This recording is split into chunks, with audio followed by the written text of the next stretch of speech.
Maayong buntag, ako si Elisa Tinido Espirito nga nagpuyo diri sa Carmen, Cagayan de Oro. Aduna ko'y gamay nga negosyo nga kananan which is gipanganlan ako siyang Mama Isay Eatery. Diri ra po dool sa Carmen, Cagayan de Oro. Actually nalipay gud ko nga gianihan ko sa office sa Dole, Cagayan de Oro nga mag-attend og technical advisory visit.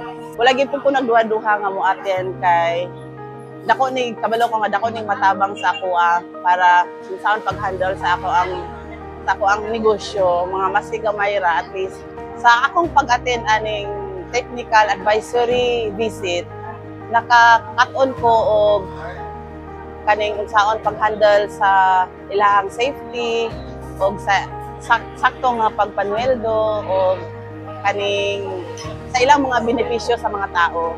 So dili day pod ingana ka kasayon mag-handle og trabahante, pero ang importante nakatabang pod ko sa ilaha, sila pod mga trabahante nakatabang pod sila sa ako, at the same time balos-balos ra pod ang akong ginahatag sa ila nga mga tabang, at least give and take kami.